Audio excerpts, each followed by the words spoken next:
और कल हमने जो है वो इंटीजर प्रोग्रामिंग की कुछ फॉर्मुलेशंस देखी थी और इसका राउंड ऑफ मेथड और कटिंग प्लेन मेथड को देखा था। जी जी। आज जो है वो हम इसका ब्रांच एंड बाउंड मेथड को देखते हैं। कटिंग प्लेन में कोई इशू तो नहीं है? नहीं है कि भाई, वो ओके। क्लियर हो गया। सो कटिंग प्लेन जो था उसमें मैंने आपको कल भी बताया था कि जो इंटीजर प्रोग्रामिंग के प्रॉब्लम्स को जब हम सॉल्व करते हैं तो उसमें हम बेसिकली कर क्या रहे होते हैं। जो भी मेथड आप डिस्कस करोगे लाइक कटिंग प्लेन है या ब्रांच एंड बाउंड है, इसमें पहले आप लीनियर प्रोग्रामिंग प्रॉब्लम को ही सॉल्व कर रहे होते हो और देन फिर आप जो है वो इंटीजर कंस्ट्रेंट को इंक्लूड कर रहे होते हो। ठीक है, सो सही। बेसिकली हम लीनियर प्रोग्रामिंग सॉल्यूशन के अकॉर्डिंगली इंटीजर सॉल्यूशन को आइडेंटिफाई करने की कोशिश करते हैं। सो सही। कटिंग प्लेन का जो बेसिक आइडिया था उसमें हम क्या करते हैं, जो फिजिबल रीजन होता है उसको हम जो है वो स्मॉलर से स्मॉलर करने की कोशिश करते हैं by using some different cuts. Cuts का मतलब यहाँ पे ये लिया जाता है कि हम डिफरेंट कंस्ट्रेंट्स को ऐड करते चले जाते हैं जिनसे हमारा फिजिबल रीजन रिड्यूस होता चला जाता है और इन द एंड हम अपने ऑप्टिमम सॉल्यूशन पे पहुंच जाते हैं। अच्छा जी। ठीक है, ओके। ब्रांच एंड बाउंड में हम क्या करेंगे अगेन, कि हमारे पास यहाँ पे नेम से रिप्रेजेंट हो रहा है, जैसे कटिंग प्लेन का भी नेम से इंडिकेशन हो रही है, यहाँ से भी ब्रांच एंड बाउंड से भी नेम से इंडिकेशन हो रही है कि हम ब्रांचिंग करेंगे और देन फिर उसके बाउंड्स हम डिटरमिन करेंगे। ब्रांचिंग जो है वो कैसे की जाएगी, अगेन हम पहले एलपी सॉल्यूशन कैलकुलेट करेंगे, मीन लीनियर प्रोग्रामिंग प्रॉब्लम को सॉल्व करेंगे, उसका सॉल्यूशन हम डिटरमिन कर लेंगे, देन जो सॉल्यूशंस आएंगे उसकी बेसिस के ऊपर आप ब्रांचेस कैलकुलेट करोगे और हर ब्रांच के अकॉर्डिंगली फिर हम देखोगे कि इसका बाउंड्स हमारे पास क्या आ रहे हैं, क्योंकि हर ब्रांच के अकॉर्डिंगली आपके पास एक लोअर बाउंड होगा और एक अपर बाउंड होगा। अच्छा जी। ओके, सही। एक और चीज याद रखिएगा कि किसी भी इंटीजर प्रॉब्लम के लिए जो लीनियर प्रोग्रामिंग सॉल्यूशन होता है वो उसका अपर बाउंड होता है। अपर बाउंड होता है, अच्छा ठीक है। ठीक है, ओके। अब ब्रांच एंड बाउंड को हमने चलाना कैसे, लाइक जैसे मैंने तो अभी बताया, हम जब branch and bound method apply कर रहे होते हैं तो in order to determine the integer solution हमने क्या करना है, सबसे पहले हमने लीनियर प्रोग्रामिंग प्रॉब्लम को सॉल्व करना है। So once we get the solution, ठीक है, अगर तो वो इंटीजर आ गया that's good, so it mean we got the optimum solution. But अगर वो इंटीजर नहीं आया तो हमने फिर फ्रैक्शन वाले जो वेरिएबल्स है जी जी। आपने वो उनमें से उस वेरिएबल को पिकअप कर लेना है, जैसे जो फ्रैक्शंस भी आए हैं, और उसकी आपने ब्रांचिंग कैसे करनी है उस वेरिएबल की, लाइक जैसे फॉर एग्जांपल जैसे कि यहाँ पे इस वेरिएबल की जो x1 की वैल्यू आई है वो 2.5 आई है। जी जी। तो हम ब्रांच क्या करेंगे कि एक दफा हम उसी जो एग्जिस्टिंग मॉडल है उसके अंदर एक एक्स्ट्रा कंस्ट्रेंट ऐड कर देंगे with x1 is less than और इक्वल टू 2, और जी सेकंड एक सेकंड प्रॉब्लम हम बना लेंगे with x1 is greater than और इक्वल टू 2। ठीक ठीक। ठीक है, सो बेसिकली हमारे पास सपोज जो इनिशियल प्रॉब्लम था उसमें हमारे पास दो कंस्ट्रेंट्स थी, तो ये वाली कंस्ट्रेंट ऐड होके एक एक्स्ट्रा नई कंस्ट्रेंट ऐड हो जाएगी तो वो तीन कंस्ट्रेंट्स बन जाएंगी। अच्छा, ये दो और वो एक फ्रैक्शन वाली, ठीक। नहीं नहीं नहीं नहीं नहीं, ये वाली कंस्ट्रेंट सेपरेट ऐड होगी, वो बेसिकली इस वेरिएबल की बजाय हम दो प्रॉब्लम्स बेसिकली नए बना लेंगे इस वेरिएबल जी। की वजह से। जो एग्जिस्टिंग प्रॉब्लम है एक दफा उसमें ये वाली कंस्ट्रेंट ऐड होगी और सेकंड टाइम ये वाली कंस्ट्रेंट ऐड होगी, सो एक प्रॉब्लम से हमने दो प्रॉब्लम्स बना लिए। ठीक जी। ठीक है, that's why we are saying branching, कि आप बेसिकली एक प्रॉब्लम से डिफरेंट प्रॉब्लम्स बनाते चले जाते हो और उसकी डिफरेंट ब्रांचेस बनती जाती है। सही, ठीक ठीक जी। है, वंस के अब हम डिफरेंट ब्रांचेस तो बनाते जा रहे हैं लेकिन हर ब्रांच का हमने बाउंड्स पे डिटरमाइन करने। अच्छा जी। बाउंड मीन कि हम उसको किस ब्रांच को कहाँ पे जाके स्टॉप कर दें और वहां से हम आगे फर्दर ब्रांचेस मत करें। ठीक है, ठीक। अब उसमें हमारे पास दो तरह के बाउंड होंगे, जैसे मैंने बताया एक लोअर बाउंड है और एक अपर बाउंड है। और अपर बाउंड हमारे पास क्या होगा, that is a linear programming solution. अच्छा, पर वो ठीक है, ठीक हुई। और लोअर बाउंड क्या होता है, that is basically the integer solution, जो हम कह देते हैं it's a truncated value, the integer part of the solution, ये हमारा लोअर बाउंड होगा। अच्छा जी, ये फाइनल सॉल्यूशन में आएगा ना हमारे पास? नहीं, ये आपके हर नोड के अकॉर्डिंगली चलता अच्छा जाएगा। अच्छा अच्छा, वो अभी ठीक हम है, इसको डिस्कस करते हैं, वो आपको मजीद क्लैरिटी आ जाएगी। सही जी, ठीक सही, है। बिल्कुल। ओके, अब हमने क्या करना है कि हमने ये कैसे डिसाइड करना है कि हम कौन सी नोड के ऊपर कब स्टॉप करें, मतलब कौन सी नोड के ऊपर कौन सी किस तरीके से हमें स्टॉप करना चाहिए। सो अगर हम्म, हमारे पास जो है वो इन तीन में से कोई एक कंडीशन भी फुलफिल हो जाए तो हम कहेंगे कि हम इस नोड को स्टॉप कर देंगे, जिसको हम टेक्निकली कहते हैं फैथम नोड। फैथम, ठीक है, सही। कि हमने उस नोड को फैथम कर देना है। फैथम मीन कि या तो आपका जो है तमाम के तमाम डिसीजन वेरिएबल्स का आंसर उस नोड के ऊपर इंटीजर आ जाए। उस नोड का मतलब ये है कि उस प्रॉब्लम का जो सोल्यूशन है वहां पे तमाम के तमाम डिसीजन वेरिएबल्स का आंसर इंटीजर है। अच्छा जी, ठीक है। सेकंड क्या है, upper bound of the problem. ठीक है, upper bound of the problem which has a non integer value, means कि आपने लीनियर प्रोग्रामिंग प्रॉब्लम को सॉल्व किया। जी जी, ठीक है, क्योंकि नॉन इंटीजर लिखा हुआ है और उन डिसीजन वेरिएबल्स की जो वैल्यू है वो ग्रेटर देन नहीं आ रही आपकी करंट लोअर बाउंड से। ठीक है। अच्छा ओके, ठीक। ये इसका मतलब ये है कि अपर बाउंड आपके पास क्या, लीनियर प्रोग्रामिंग सॉल्यूशन, और लोअर बाउंड क्या है, जो कि आपके इंटीजर सॉल्यूशन के जरिए आपके ऑब्जेक्टिव फंक्शन की वैल्यू आई हुई है। अगर वो ठीक कह ठीक, रहे हैं कि आपके अपर बाउंड की वैल्यू जो है वो आपके लोअर बाउंड से ग्रेटर देन नहीं है, तो फिर भी हम उसको स्टॉप कर देंगे, मीन वो इक्वल आ गई। ठीक। ठीक है। या थर्ड सिनेरियो ये है कि आपका जो प्रॉब्लम है वो इनफिजिबल बन जाए। अच्छा ठीक। अगर इनफिजिबल भी होगा तो हम स्टॉप कर देंगे। सो इन ये वाली तीन कंडीशंस आएंगी तो हमें फिर फर्दर वहां से ब्रांच करने की जरूरत नहीं है, मीन फर्दर वहां से प्रॉब्लम को मूव करने की जरूरत नहीं है या सॉल्व करने की जरूरत नहीं है। सही जी। Okay, so in the end हमारे पास क्या होगा कि ऑब्वियसली जो करंट बेस्ट लोअर बाउंड होगी, करंट बेस्ट लोअर बाउंड से क्या मुराद है कि जिस नोड के ऊपर आपका इंटीजर सॉल्यूशन सबसे बेटर होगा वो आपका ऑप्टिमम सॉल्यूशन होगा। इन मैक्सिमाइजेशन केस ऑब्वियसली हम कहेंगे जो हाईएस्ट लोअर बाउंड वैल्यू होगी वो आपका ऑप्टिमम सॉल्यूशन है। अच्छा ठीक ठीक है। है।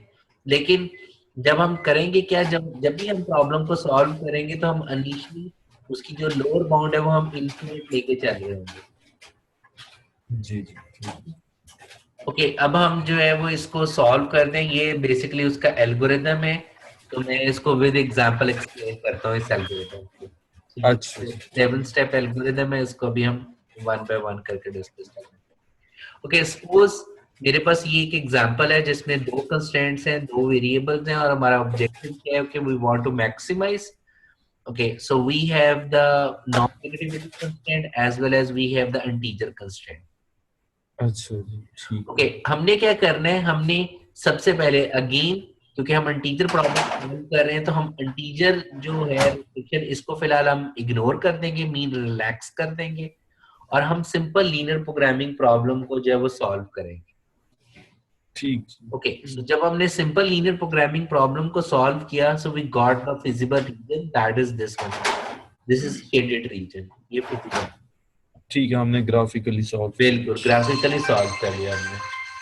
जी, एक सेकंड जरा श्योर बताएं। सर, बिल्कुल बिल्कुल।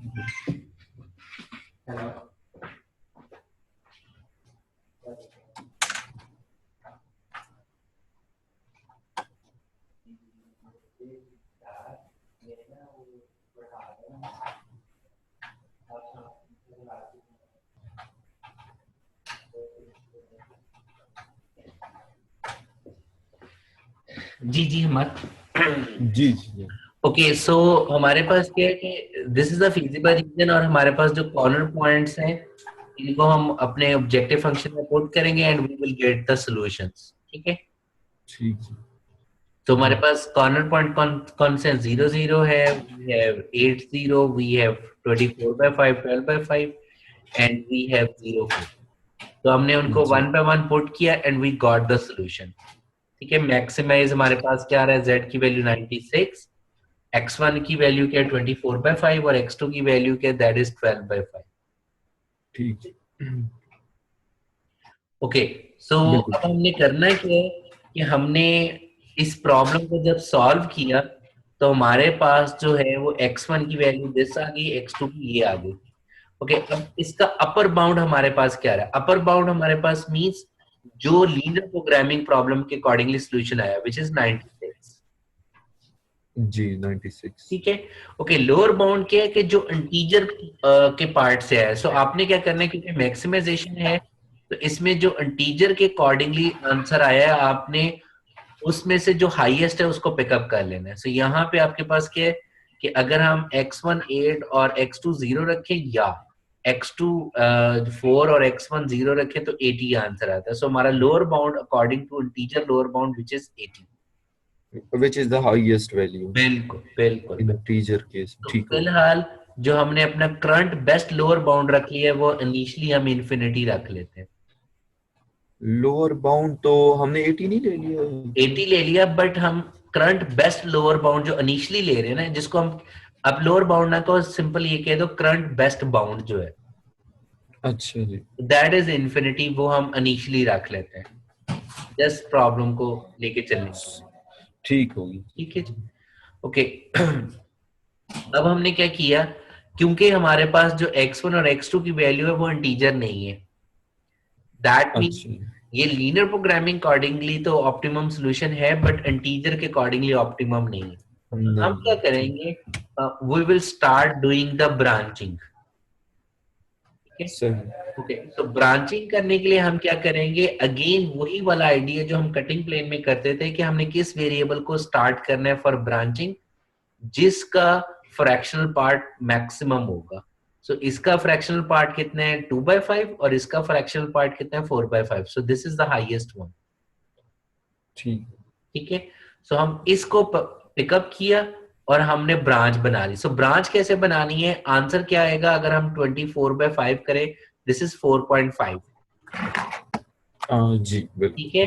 सो आपने करना ये है कि आपने ब्रांच करते वक्त आपने दो नई कंस्ट्रेंट्स बन जाएंगी यूजिंग दिस वेरिएबल कि 4.5 है तो इसका मतलब है x1 लेस देन और इक्वल टू 4 और ग्रेटर देन और इक्वल टू 4। इंटीजर तभी रहेगा ना, या 4 होगा या 5 होगा।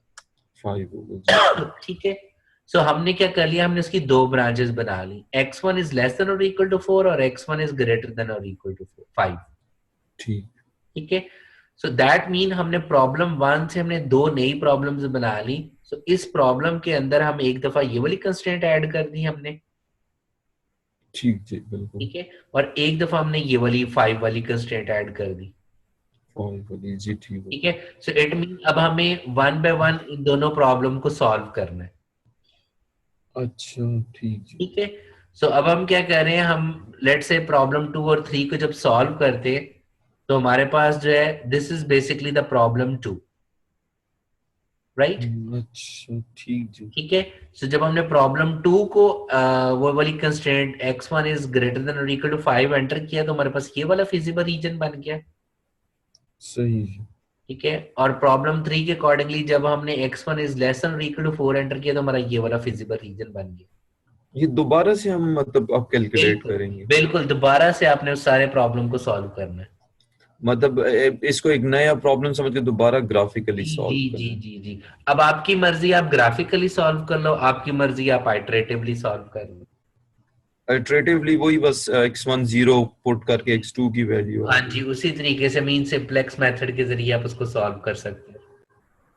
ठीक जी। तो नाउ यू कैन इमेजिन कि ब्रांच एंड बाउंड करते वक्त हमें कितने ज्यादा सॉल्यूशंस करने पड़ेंगे। जी बिल्कुल। ठीक है। सो अभी तो ये दो वेरिएबल्स हैं, अगर तीन या तीन से ज्यादा हो जाए तो हम फंस गए। फंस गए जी बिल्कुल।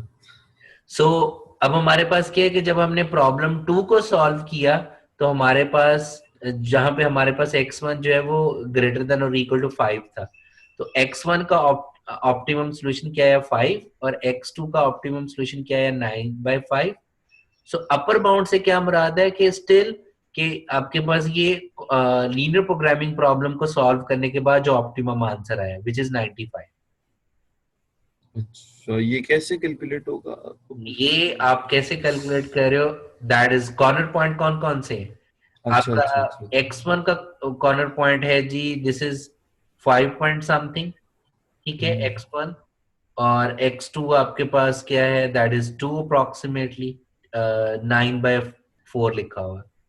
सही ठीक जी। है, और एक कॉर्नर पॉइंट ये है, x1 8 है और x2 आपके पास जो है वो इसके अकॉर्डिंगली देख लो कि क्या बन रहा है, अप्रोक्सीमेटली 2।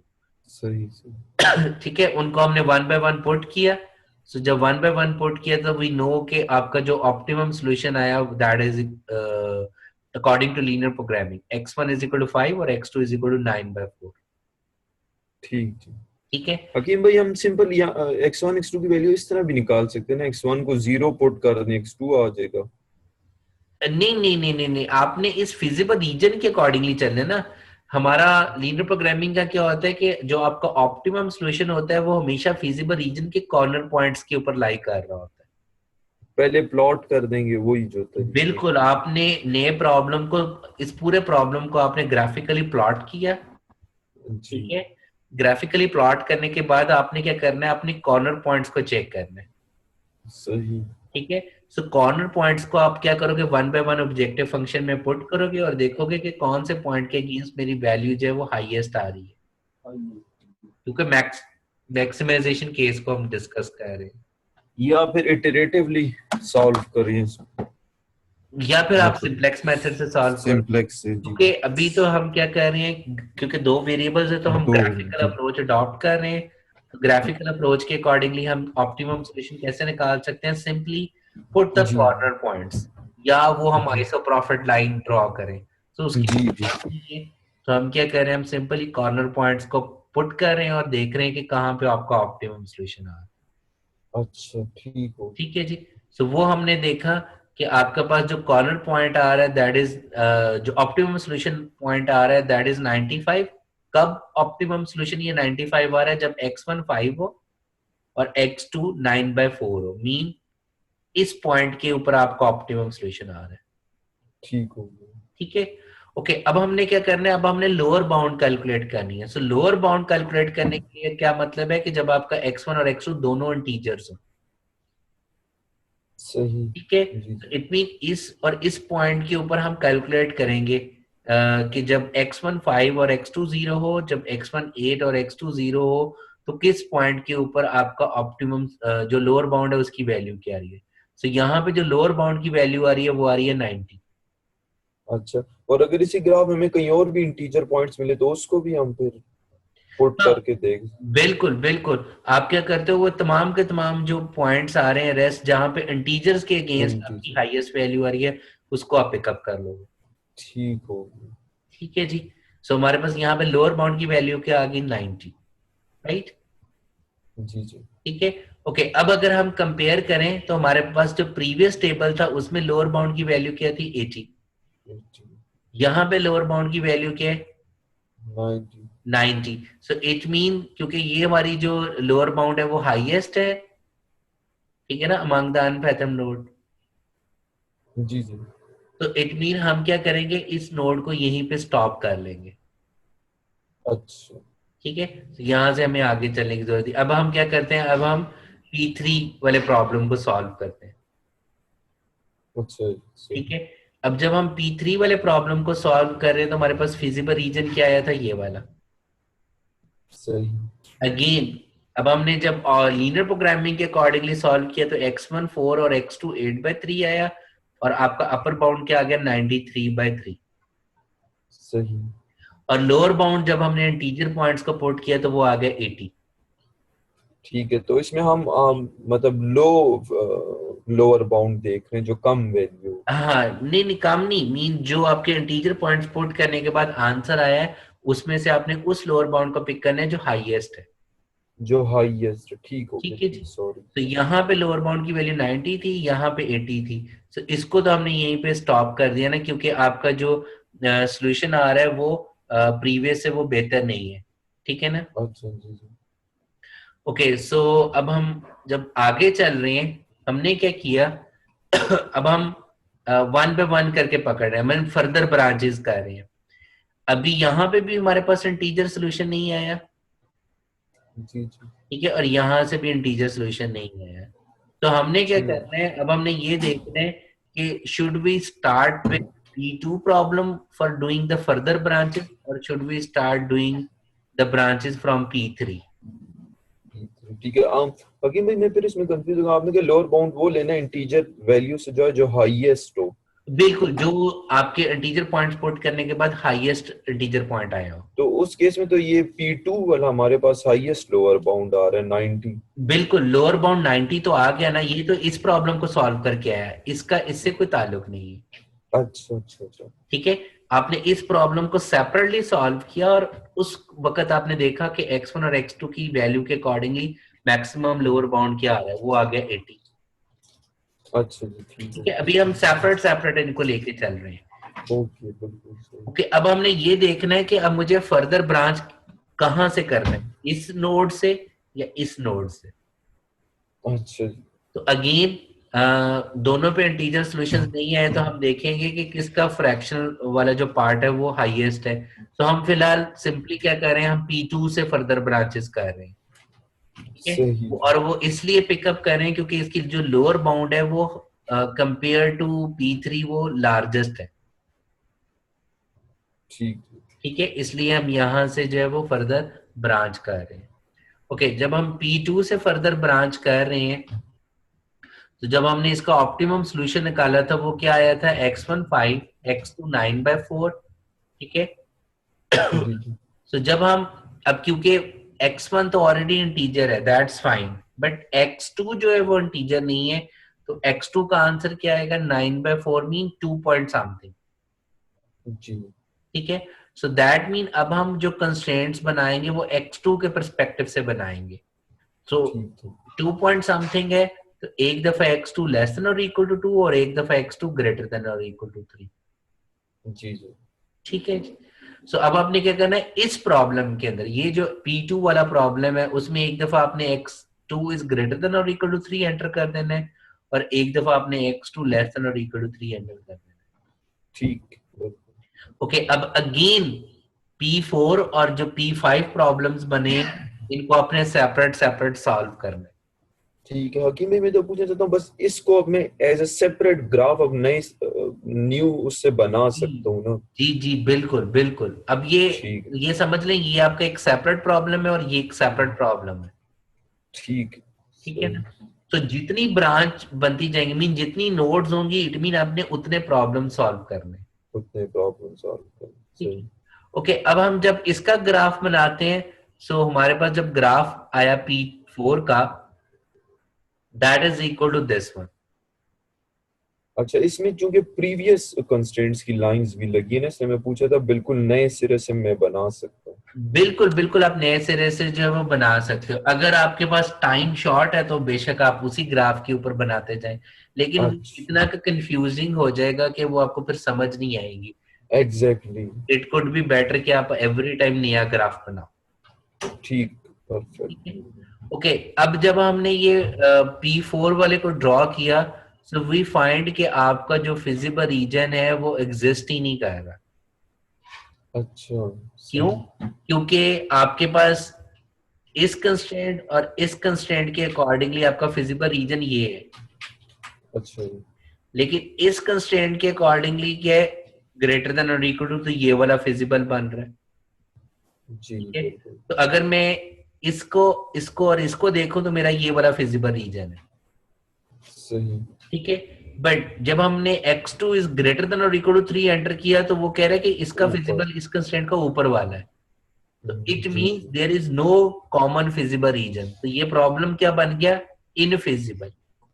इनफिजिबल। ठीक है। ठीक है जी, सो इट मींस ये वाले इस नोड से हमें फर्दर ब्रांच करने की जरूरत नहीं है। वो one of the condition fulfil हो गई कि या तो आपके पास ऑप्टिमम इंटीजर सॉल्यूशन आ जाए, या आपका प्रॉब्लम इनफिजिबल हो जाए, या आपका जो लोअर बाउंड है वो आपके अपर बाउंड के इक्वल आ जाए।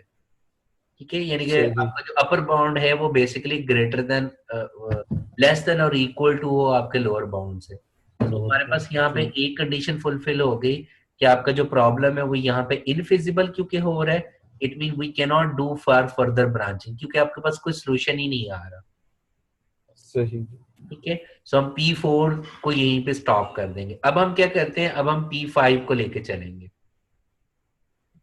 अच्छा सो प्रॉब्लम नंबर 5, जब हमने x2 इज लेस देन और इक्वल टू 2 ऐड किया इसमें, जी जी ठीक है। सो जब हमने x2 इज लेस देन और इक्वल टू 2 ऐड किया और हमने इसको सॉल्व किया, तो वो हमारे पास क्या आ गया, this is the feasible reason, सही ठीक है। सो जब फिजिबल रीजन आया तो ऑफ कोर्स हमारे पास x1 x2 की वैल्यूज आ गई और इनको इन दो वैल्यूज को पुट करके हमारे पास अपर बाउंड आ गया, ठीक है। ठीक जी और रिगार्डिंग इंटीजर पॉइंट्स हमारे पास जो हाईएस्ट लोअर बाउंड आ रही है विच इज 90,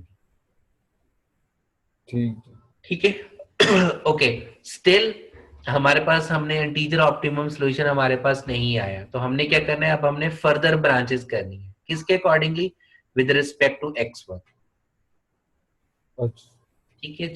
सो हमने P5 को अब पिकअप करना है, ठीक है जी, P5 को, और इस P5 के अकॉर्डिंगली जो सोल्यूशन आया था जो फ्रैक्शनल वाला था वो क्या था, 16/3, तो आंसर आया 5 पॉइंट समथिंग, अच्छा जी ठीक है। सो अब आपने क्या करना है, अब आपने नई कंस्ट्रेंट ऐड करनी है विद रिस्पेक्ट टू x1, क्योंकि 5 पॉइंट समथिंग आया है तो एक दफा x1 इज लेस देन और इक्वल टू 5 और एक दफा x1 इज ग्रेटर देन और इक्वल टू 6, ठीक जी जी बिल्कुल ठीक है जी। सो अगेन एक दफा ये वाली constraint x1 is less than और इक्वल टू 5 इसमें ऐड होके ये प्रॉब्लम नंबर 7 बन गया, और x1 इज ग्रेटर देन और इक्वल टू 6 ऐड होके प्रॉब्लम नंबर 6 आ गया, सही जी ठीक बिल्कुल है।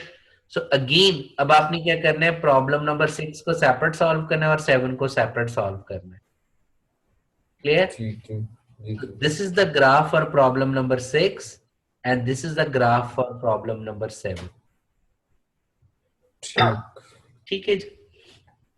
ओके, सो अब हमारे पास जो प्रॉब्लम नंबर 6 के अकॉर्डिंगली आंसर्स आ रहे हैं वो क्या आ रहे हैं, that is x1 is equal to 6, x2 is equal to 3/2, जी जी ठीक है जी, and ZU the upper bound is equal to 90 but the lower bound is equal to 80 आ गया, ठीक जी जी ठीक है, क्योंकि इंटीजर में। लेकिन अब हम प्रॉब्लम नंबर 6 को आगे मूव नहीं कर सकते, क्यों नहीं कर सकते, वो इसलिए नहीं कर सकते कि अगर हम देखें कि इसके जो फ्रैक्शनल पॉइंट के अकॉर्डिंगली मीन लीनियर प्रोग्रामिंग के अकॉर्डिंगली जो अपर बाउंड का आंसर है वो 90 है, जी जी ठीक है। जबकि जो प्रीवियस हमारे पास लोअर बाउंड की वैल्यू थी वो क्या थी, वो भी 90 थी, सही ठीक है। सो अब ये जो पॉइंट नंबर 2 था कि अगर आपका जो अपर बाउंड है वो ग्रेटर देन और इक्वल टू नहीं है आपके लोअर बाउंड से, तो आप उस नोड पे स्टॉप कर दोगे, अच्छा पिछले प्रॉब्लम की तरह बिल्कुल बिल्कुल। सो इट मीन ये वाली नोड भी फैथम हो गई, मीन स्टॉप कर दोगे, यहां से आगे ब्रांच नहीं करोगे। सही जी इसी तरीके से जब हमने प्रॉब्लम नंबर 7 को सॉल्व किया तो यहाँ पे हमारे पास x1 का आंसर क्या आ गया 5, x2 का आंसर आ गया 2, तो नंबर 1 कि ये तो आपके पास इंटीजर सोल्यूशन आ गए, सही ठीक है। बट जो आपका अपर बाउंड आया इसके अकॉर्डिंगली वो क्या आ गया 90, जो कि पिछले से मिलता भी है, so that's fine, so it mean we got the integer optimum solution. लेकिन ये अपर बाउंड पिछले लोअर बाउंड के इक्वल नहीं आ गया इक्वल तो है लेकिन हम फिर इसका हम्म मतलब यही हो गया ना कि यहाँ पे दो कंडीशंस फुलफिल हो गई। नंबर 1, हम्म, कंडीशन नंबर 1 ये था कि या तो आपका उस नोड के ऊपर इंटीजर सोल्यूशन आ जाए, जी जी तो हमने वहां से आगे ब्रांच नहीं करना। नंबर 2 ये था कि आपकी जो लोअर बाउंड का आंसर है वो आपके अपर बाउंड के इक्वल आ जाए, ठीक है ठीक जी है। या दूसरे सेंस में मैं ये कहना चाह रहा हूँ कि आपकी जो लीनियर प्रोग्रामिंग के अकॉर्डिंगली जो सोल्यूशन आता है जिसको हम अपर बाउंड कहते हैं वो लेस देन और इक्वल टू हो आपके इंटीजर सोल्यूशन से, मीन लोअर बाउंड से। सो लेस देन तो कभी भी नहीं होगा but that must be equal to हो जाएगा, तो जब इक्वल होगा तो हम कहेंगे कि हम वहां पे स्टॉप कर देंगे, सही बिल्कुल ठीक है। सो हम प्रॉब्लम नंबर 7 से हमने स्टॉप कर दिया, क्लियर। ठीक जी बिल्कुल ओके, सो अब हम क्या कह रहे हैं, अब हमने ये बेसिकली हम लेके चले थे शुरू में किसको, हमने प्रॉब्लम नंबर 1 को पकड़ा था, फिर हमने प्रॉब्लम नंबर 2 के अकॉर्डिंगली आगे ब्रांचेस करना शुरू की थी, अब हमने प्रॉब्लम नंबर 3 को तो अभी लिया ही नहीं, ओए अच्छा। ठीक है। सो अब हम क्या करेंगे, प्रॉब्लम नंबर 3 को पकड़ लेंगे। ये प्रॉब्लम नंबर 2 के नीचे हो गया, अब हम प्रॉब्लम नंबर 3 को पिकअप करेंगे, सही। राइट। तो जब हमने प्रॉब्लम नंबर 3 को पिकअप किया और हमने जब उसका पॉइंट्स देखे तो x1 का आंसर क्या था 4 और x2 का आंसर क्या था 8/3। ठीक।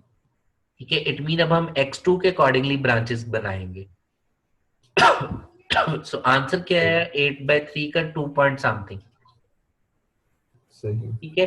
सो इट मीन एक दफा हमारे पास कंस्ट्रेंट ऐड हो जाएगी x2 इज लेस देन और इक्वल टू 2, और एक दफा ऐड हो जाएगी x2 ग्रेटर देन और इक्वल टू 3। ठीक। ठीक है। सो इस प्रॉब्लम का हमने सेपरेट सॉल्व किया जिसको हमने P8 का नाम दे दिया, और इस प्रॉब्लम को हमने सेपरेट सॉल्व करना है जिसको हमने P9 का नाम दे दिया। ठीक है। ओके, सो P8 को जब हम सॉल्व कर रहे हैं तो हमारे पास x1 और x2 का आंसर क्या है, 3। So we got the integer solution. अच्छा ठीक। ठीक है। और हमारे पास जो अपर बाउंड है वो लोअर बाउंड के इक्वल भी आ गया, इट मीन हम यहाँ पे स्टॉप कर जाएंगे, यहाँ पे आगे हम ब्रांच नहीं बनाएंगे। अपर बाउंड ठीक हो गया। अपर बाउंड में कंफ्यूज हो गया अपर हिंदी बाउंड कैसे भी, कैलकुलेट। अपर बाउंड का मतलब ये है कि आप इंटीजर वाली कंस्ट्रेंट की रिलैक्स कर दोगे, आप सिंपल लीनियर प्रोग्रामिंग प्रॉब्लम समझते हुए इसको सॉल्व करोगे। ठीक है, और जो आपका आंसर आ रहा है वो आपका अपर बाउंड कहलाएगा। ठीक ठीक। जबकि लोअर बाउंड क्या था कि जो इंटीजर पॉइंट्स के जरिए आपके पास मैक्सिमम ऑप्टिमम सॉल्यूशन आ रहा है। ठीक हो गया। ठीक है जी।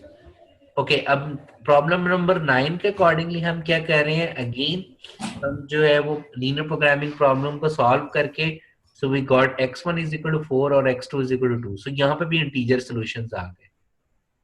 ठीक हो गया। ठीक है, बट आपका जो z और zl आ रहा है वो क्या आ रहा है, 80 आ रहा है, तो यहाँ पे हम रुक जाएंगे। ठीक। ठीक है, बट क्या आपका x1 और x2 according to integer problem optimum solution है? नहीं। ठीक। क्यों नहीं है? क्योंकि आपके यहाँ पे z की वो वैल्यू क्या आ रही है 80, जबकि यहाँ पे z की वैल्यू क्या आ रही है 90। 90 जी। ठीक है, सो it mean this is the optimum solution. So basically हमारे पास दो ऑप्टिमम सॉल्यूशन आ गए, मीन ये वाला प्रॉब्लम जो है वो ऑल्टरनेटिव ऑप्टिमम सॉल्यूशन रख रहा है। ठीक। दोनों में 90 ठीक। बिल्कुल, अल्टरनेटिव ऑप्टिमम सॉल्यूशन कैसे है, एक तो प्रॉब्लम नंबर 8 हमें ऑप्टिमम सॉल्यूशन प्रोवाइड कर रहा है, वो क्या दे रहा है, वो कह रहा है कि अगर आप x1 इज इक्वल टू 3 और x2 इज इक्वल टू 3 रखोगे तो आंसर 90 आएगा। जी जी। और दूसरा हमारे पास ऑप्टिमम सॉल्यूशन कहाँ से आया था, प्रॉब्लम नंबर जो था that is equal to problem number 7। ठीक जी। जब हमारे पास x1 5 और x2 2 था तो आंसर आया था 90। So we have the alternative optimum solution. either you can the value of x1 और x2 3 हो, जी जी। या x1 is equal to 5 और x2 is equal to 2 हो, तो we got the optimum solution। अब तो ठीक हो गया। ठीक है, so ये बाकी उसकी डिस्क्रिप्शन मेंशन की है। ठीक बिल्कुल। Is it clear? जी क्लियर तो हो ये गया। बिल्कुल, सो ये उसकी कंप्लीट ट्री मेंशन की हुई है कि कंप्लीट ट्री क्या बन रही है। So we started from here. जी जी। ठीक है, और then we move to problem number 2 and problem number 3, then we start doing branching from problem number 2। ठीक है, जी जी। प्रॉब्लम नंबर 4 फैथम हो गया था, then we start problem number 5 और we jump to problem number 6 and 7। फिर ये भी स्टॉप हो गए थे ड्यू टू फैथम हो गए थे। ठीक है, सही। फिर again we move to problem number 3। Okay, मैं इसको क्विकली रीकैप कर देता हूँ कि हम कैसे चल रहे हैं। चले बेहतर हो जाएगा जी बिल्कुल। Okay, so we started from problem number 1।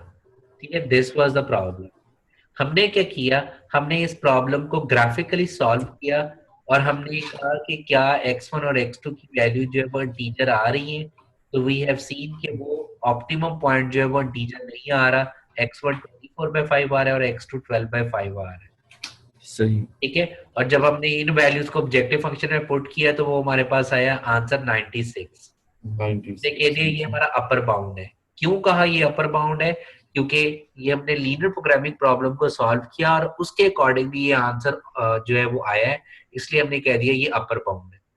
और बाउंड ओके, लोअर बाउंड जो 80 आया वो हमने देखा कि जो इंटीजर पॉइंट्स हमारे पास फिजिबल रीजन में बन रहे थे, उनमें से जब हमने उनको पुट किया तो उसके अकॉर्डिंगली किसके अकॉर्डिंगली हमारे पास मैक्सिमम आंसर आ रहा है, उसको हमने पिक किया विच इज 80।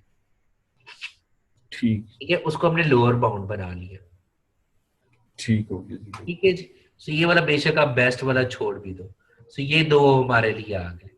अब ठीक हमने कहा क्योंकि हमारे पास x1 और x2 के आंसर फ्रैक्शंस में है, तो हमने उस वेरिएबल को पहले लेके चलना है जिसका फ्रैक्शनल पॉइंट हाईएस्ट होगा। So that was x1।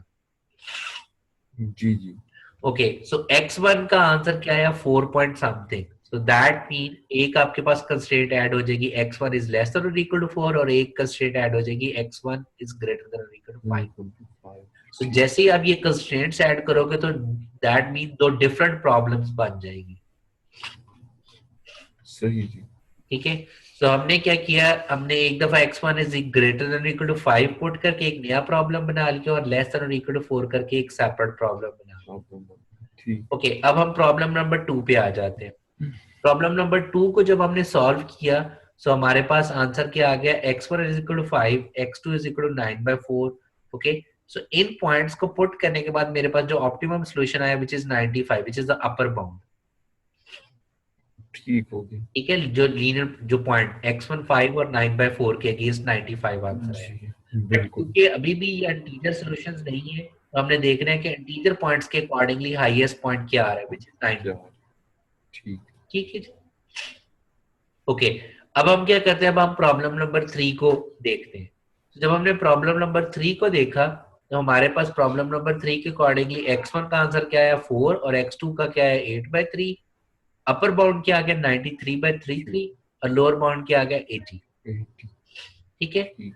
Okay, क्योंकि P2 की जो लोअर बाउंड है वो P1 और P3 के कंपैरेटिवली लोअर बाउंड की वैल्यू लार्जेस्ट है, हाईएस्ट है, जी बिल्कुल।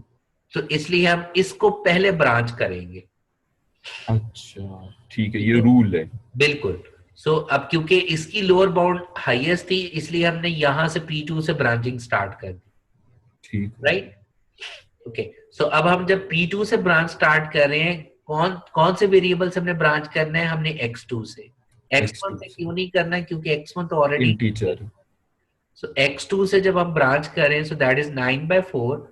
सो 9/4 mean that is 2 point something. So 2 point something का मतलब क्या है कि x2 लेस देन और इक्वल टू 2 और x2 इज लेस देन और इक्वल टू 3, मीन उस पॉइंट से ठीक। एक दफा कम और ज्यादा। ओके, ठीक। सो जब हमने ये वाली कंस्ट्रेंट्स ऐड की, तो x2 इज ग्रेटर देन और इक्वल टू 3 से प्रॉब्लम नंबर 4 बन गया, और जी। x2 इज लेस देन और इक्वल टू 2 से प्रॉब्लम नंबर 5 बन गया। ठीक। ठीक है, जब हमने x प्रॉब्लम नंबर 4 को सॉल्व किया, P4 को, सो वी फाइंड कि आपके पास जो फिजिबल रीजन आ रहा है वो इनफिजिबल बेसिकली आ रहा है, मीन कोई भी एग्जैक्टली। पॉइंट कॉमन नहीं आ रहा। तो इसलिए सही। अगर इनफिजिबल आ जाए, that is one of the condition is fulfil कि हम यहां से फर्दर ब्रांच नहीं करेंगे। नहीं तो करें, जी इसलिए बिल्कुल। हमने उस नोड को कह दिया फैथम नोड। सही।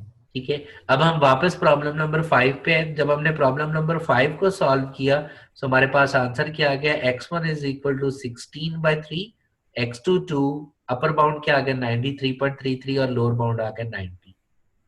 ठीक है। ठीक है, अब हमने फर्दर इसे ब्रांच करना है, तो किस वेरिएबल के पॉइंट ऑफ व्यू से ब्रांच करना है, x1। क्यों, क्योंकि x2 ऑलरेडी इंटीजर है। ठीक है। ओके, x1 के अकॉर्डिंगली जब हम ब्रांच करें, तो इसका आंसर क्या आएगा 5 पॉइंट समथिंग। इट मीन एक दफा कंस्ट्रेंट क्या बनेगी, x1 इज लेस देन और इक्वल टू 5, और एक दफा बनेगी x1 ग्रेटर देन और इक्वल टू 6। ठीक जी। ठीक है, सो एक दफा हमने प्रॉब्लम सॉल्व किया by putting x1 is less than और equal to 5 in this problem. So इस प्रॉब्लम के अंदर ये वाली कंस्ट्रेंट ऐड की, और हमने प्रॉब्लम नंबर 7 को सॉल्व किया, और एक दफा हमने क्या किया, x1 इज ग्रेटर देन और इक्वल टू 6 को इस प्रॉब्लम में ऐड किया, और इस प्रॉब्लम को सॉल्व किया। सो जी बिल्कुल। जब हमने प्रॉब्लम नंबर 6 को सॉल्व किया, सो हमारे पास आंसर क्या है, x1 6, x2 3/2। So still integer optimum solution नहीं आया, बट जी। हमारे पास ZU जो है वो 90 है, और ZL क्या 80। 80। ठीक है, लेकिन अगर हम कंपेयर करें, हमारे जो प्रीवियस नोड के अंदर लोअर बाउंड थी वो 90 थी, यहाँ पे 80 थी, 80 आ गई। ठीक है, एक तो आप यही पे इसलिए स्टॉप कर जाओगे क्योंकि ये लोअर बाउंड अब फर्दर आपका 80 से नहीं बढ़ेगा। ठीक ठीक है, ठीक। नहीं बढ़ रहा है। या मेन पॉइंट के हम इस नोड के ऊपर इस वजह से स्टॉप कर रहे हैं क्योंकि आपका जो फिजिबल रीजन है वो इनफिजिबल बन रहा है। इनफीजिबल, राइट। तो इट मीन यहां से हम फर्दर मूव नहीं कर सकते। ठीक। ठीक है। ओके, सो अब हमने क्या करना है, अब हमने P7 पे आ जाना है। जब हमने P7 को सॉल्व किया तो वी फाइंड कि हमारे पास x1 और x2 जो है वो इंटीजर पॉइंट्स आ गए। सही जी। ठीक है, so that mean we got the solution, क्योंकि जैसे इंटीजर आ जाएगा हमने रुक जाना है। और सेकेंडली आपके जो अपर बाउंड और लोअर बाउंड है वो भी इक्वल आ गए। इक्वल आ गई जी, बिल्कुल। ठीक है, और कंपेयर टू प्रीवियस। सो यहाँ पे हमारे पास क्या आ गया, इट मीन कि ये हमारा जो सॉल्यूशन है वो इंटीजर आ गया, इसलिए हम इस नोड को फैक्टअप कर देंगे। ठीक हो I गया। mean further branches allow नहीं है। Okay, now back to problem number 3. So ji problem number 3 को जब हमने सॉल्व किया तो अब यहाँ से ब्रांच किसके पॉइंट ऑफ व्यू से होगा, x2 के पॉइंट ऑफ व्यू से। सही। तो x2 के पॉइंट ऑफ व्यू से जब हमने ब्रांच करके सॉल्व किया तो इसका आंसर आएगा 2 point something. So it mean x2 is less than और इक्वल टू 2 और x2 इज ग्रेटर देन और equal to 3। Three. So less than और इक्वल टू 2 पुट करके भी हमने सॉल्व किया प्रॉब्लम नंबर 9 बना के, ग्रेटर देन और इक्वल टू 3 पुट करके प्रॉब्लम नंबर 8 बनाकर सॉल्व किया। जब हमने प्रॉब्लम नंबर 8 सॉल्व किया तो we got the integer solution, x1 is equal to 3, x2 is equal to 3 और zu और zl बराबर है विच इज 90। सही। तो हमने इसको फैथम कर दिया। बट जब हम प्रॉब्लम नंबर 9 को सॉल्व करते हैं still we got the integer solution, but यहाँ पे जो अपर बाउंड और लोअर बाउंड इक्वल है दैट इज इक्वल टू 80 ठीक ठीक। which is less than or equal to from this best lower bound। सही। ठीक है, सो ये वाली जो लोअर बाउंड है वो ज्यादा बेटर है compare to this. So it mean ये भी यहाँ पे स्टॉप हो जाएगी क्योंकि इंटीजर सॉल्यूशन तो आ गया। जी। ठीक है जी। सो बेसिकली हमारे पास क्या हुआ, अगर हम कहें कि एक तो हमारे पास जो प्रॉब्लम आया वो दिस वन, सॉरी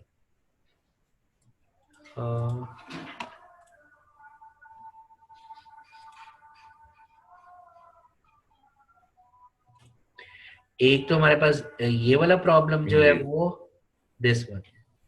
जी। ठीक है जी, और एक हमारे पास और आया हुआ था 90 वाला, that is equal to right sir जी, सेवन। दिस। ठीक हो। ठीक है जी। सो ये हमारे ऑप्टिमम सॉल्यूशंस हैं। So that mean we have the alternative optimum solution, या x1 is equal to 3, x2 is equal to 3 और आंसर क्या आएगा 90, या फिर x1 5 और x2 2 तो हमारे पास आंसर क्या आएगा 90। 90। ठीक है। ठीक है जी, हाईएस्ट लोअर बाउंड हमने लिया। बिल्कुल बिल्कुल, that is the main point. और जहाँ पे लोअर बाउंड जैसे आपने ऊपर बताया कि हमारा मतलब जैसे प्रॉब्लम 6, सॉरी जी प्रॉब्लम 6 है, जैसे लोअर बाउंड 80 आ गया जी और जी, प्रॉब्लम इससे जो पिछली था उसका 90 था, तो इस केस में भी हम इसको फैथम कर दें। बिल्कुल हमने इस केस में 9 को इसलिए खत्म कर दिया, या इसको लेके नहीं हम चल सकते क्योंकि इसके जो बेस्ट लोअर बाउंड है which is less than from the previous one, और you can say the compare to this one. अच्छा, इससे भी कर सकते हैं और प्रॉब्लम 3 से भी कंपेयर हाँ, कर बेसिकली इससे आपने कंपेयर करना है, जैसे आपकी लोअर बाउंड सकते लोअर हो रही है कंपेयर टू दिस, तो वहीं पे आप इसको स्टॉप कर हैं। सकते हैं। फैथम कर, समझ बिल्कुल, के, बिल्कुल ठीक। लेकिन नॉर्मली फैथम का रूल जो है वो आप इसी के अपर बाउंड के साथ कंपेयर करोगे। अच्छा, ठीक हो गया। ठीक है ना, कि अगर आपका जो लोअर बाउंड है वो आपके अपर बाउंड्स के इक्वल आ जाए सो वहां पे आप स्टॉप कर सकते हो। स्टॉप कर सकते हैं, ठीक हो गया। ठीक है ना, सो बेसिकली आपने जो रूल याद रखने हैं that is equal to these 3 rules regarding ठीक। Branch and bound. सही हो गया। This one. ठीक है। ठीक है, ठीक है, बिल्कुल सही। Is it clear? जी बिल्कुल, ये क्लियर हो गया कि ओके ओके ओके, अब जो है वो मैं आपको एक्सप्लेन कर देता हूँ कि आपने अगर इसको एक्सेल के जरिए सॉल्व करना हो तो कैसे करोगे। अच्छा। ओके, ये जस्ट प्रैक्टिस क्वेश्चन है, इसको कर लीजिएगा। ठीक हो गया जी, ओके, सो ये चलो। पहला जो प्रॉब्लम है ये हम देख रहे हैं प्योर इंटीजर प्रोग्रामिंग प्रॉब्लम। ठीक है, जिसमें सही। हम ये कह रहे हैं कि x1 और x2 की जो वैल्यू है वो इंटीजर आनी चाहिए। अच्छा ठीक है, ठीक। ओके। इसमें हमने क्या किया, इसमें हमने सबसे पहले तो डाटा एंटर करना है। सो डाटा आप एंटर कैसे कर रहे हो? सो बेसिकली मैं इस प्रॉब्लम को जो है वो एक्सेल के अंदर पुट कर रहा हूँ। ठीक जी। सो मैंने डाटा कैसे एंटर करना है, मैंने प्रॉफिट लिखा और ये 7 और 6 मैंने एंटर कर दिया रिगार्डिंग पर यूनिट जो प्रॉफिट आ रहा है। सही ठीक है, उसके सही। बाद मैंने डिसीजन वेरिएबल्स बना दिए which is this one, these two are the decision variable जो कि एम्प्टी होंगे। राइट। ठीक है, सो अब हम उसके बाद हमारे पास क्या आ जाएगा, उसके बाद हमने क्या करना है, हमने जो टोटल प्रॉफिट है वो कैसे कैलकुलेट करना है, that is this multiply by this this. And this multiply by this, और उसको हमने सम करना है। सो इसलिए हमने फॉर्मूला लगा दिया इक्वल सम प्रोडक्ट। जी। सो इन दोनों सेल्स को हम सिलेक्ट कर लेंगे और और ऊपर कॉमा क्वांटिटी डाल के के इन सेल दोनों को। को सिलेक्ट कर लेंगे। सो वो हमारे पास आ जाएगा टोटल प्रॉफिट। और ये ऊपर क्वांटिटी हो जाएगी जो वो हमें देंगे। ठीक। बिल्कुल बिल्कुल, यहाँ पे ये डिसीजन वेरिएबल के वैल्यूज आ जाएंगे after solution. Number of units. बिल्कुल बिल्कुल। सो ठीक ठीक। इनिशियली इनिशियली इनको आप या जीरो रख सकते एम्प्टी। हो या एम्प्टी जी। छोड़ सकते हो। सो अच्छा बेटर चॉइस क्या है कि इनिशियली आप बेशक उनको जीरो रख दो। अच्छा ठीक है, मतलब जीरो भी रखें तो कोई फॉर्मुलेशन पे इफेक्ट नहीं होगा। नहीं आएगा, नहीं आएगा। रीजन ये है ना कि वो ऑटोमेटिकली उनको फिर कैलकुलेट कर देगा। ठीक ठीक, जीरो ही कर देगा। ठीक है। बिल्कुल, अदरवाइज आप उनको एम्प्टी भी छोड़ सकते हो। ठीक हो गया। ओके, अब नेक्स्ट हमने क्या करना है, हमने कंस्ट्रेंट्स ऐड करी है। सो ये फर्स्ट कंस्ट्रेंट्स के x1 का कोएफिशिएंट और x2 का कोएफिशिएंट आ गया, ये x1 का कोएफिशिएंट और x2 का कोएफिशिएंट तो सेकंड को कंस्ट्रेंट के अकॉर्डिंगली आ गया। ठीक है, ठीक। ओके। अब आपने करना है कि हमने एक जो एक्स्ट्रा कॉलम ऐड किया यहाँ पे आपने सम प्रोडक्ट लगा देना फॉर्मूला कि 2 मल्टीप्लाई बाय दिस, बेसिकली कि वायरिंग आवर्स की कंस्ट्रेंट्स को फुलफिल करने के लिए हम x1 के कितने यूनिट्स वो यूज कर रहे हैं और x2 के कितने यूनिट्स यूज कर रहे हैं। ठीक जी। ठीक है, सो उसके अकॉर्डिंगली हमारे पास sum product, so 2 multiply by this and 3 multiply by this जो है वो मल्टीप्लाई होने के बाद यहाँ पे आंसर आएगा। ठीक सही लेस देन होना चाहिए आपके राइट हैंड, सो जो भी राइट हैंड आपकी वैल्यू है 12 है 30 है जो भी है वो आप यहाँ पे लिखते हैं। सही। ठीक है, इसी तरीके से फॉर सेकंड कंस्ट्रेंट। ओके, अब आपने करना है क्या, वही अगेन डेटा सॉल्वर में जाना है। अब आपका सेट टारगेट क्या है, this is your set target जो आपका टोटल सही। प्रॉफिट है D6 वाला। ओके, ऑब्जेक्टिव क्या था, हमने मैक्सिमाइज करना है। और चेंजिंग सेल्स हमारे पास क्या है, जो हमारे डिसीजन वेरिएबल्स थे। So these are the changing cells, the decision variables. Okay, और आपने कंस्ट्रेंट्स ऐड क्या करनी है, चाहो तो आप इन दो कंस्ट्रेंट्स को सेपरेट सेपरेट भी ऐड कर सकते हो क्योंकि सिंबल सेम है, तो इसलिए हम इन दोनों को सिलेक्ट करेंगे। सही। ठीक है जी, और by clicking on add button, और देन हम क्या कर देंगे, लेस देन और इक्वल टू, बल्कि मैं आपको व्हाई नॉट शो कर दूं ये। अच्छा सही। सेकेंड,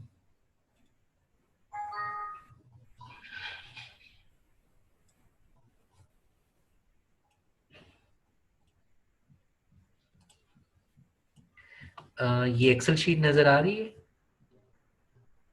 जी जी, आना शुरू। ओके, सो इसमें अब देखिएगा कि मैं डेटा सॉल्वर में चला गया। So I got this is the मेरा इंटीजर पॉइंट है जहाँ पे सम प्रोडक्ट मैंने लगाया हुआ है, मैक्सिमाइजेशन। चेंजिंग सेल्स कौन से हैं, this these are the changing cells. Right ठीक ठीक ठीक है सही। जी, और ये वाली कंस्ट्रेंट क्या है, that is this one is less than और इक्वल टू दीज। इनसे 12 और 30 कहाँ से आई? अच्छा, right hand 12 side. Right hand side है ना हमारी। अच्छा अच्छा अच्छा, ठीक ठीक है, है। ओके। और देन उसके बाद हमने क्या कर दिया, हमने एक एक्स्ट्रा कंस्ट्रेंट ऐड कर दी कि ये जो दोनों डिसीजन वेरिएबल्स हैं they must be equal to होने चाहिए किसके, इंटीजर। टीचर के। ठीक है जी, ठीक। वो आप कैसे करते हो, आप चाहो यहां से भी कर सकते अच्छा अच्छा अच्छा। हो, इंट। ठीक है जी, ठीक सो वो हमारे पास इंटीजर आ गया। ठीक हो गया। ठीक है जी, एंड देन सिंपली सॉल्व पे आप क्लिक करो, so we got the solution. तो ये सॉल्यूशन पहले से था ना हकीम ये भाई? मैंने ऑलरेडी सॉल्व किया हुआ था, अगर आप ओ अच्छा। ओके जैसे ये यहाँ पर अब ये 10, अच्छा ठीक, ये क्लियर 0 हो गया, मैं दोबारा से इसको सॉल्व कर रहा हूँ। ठीक ठीक है, हो गया।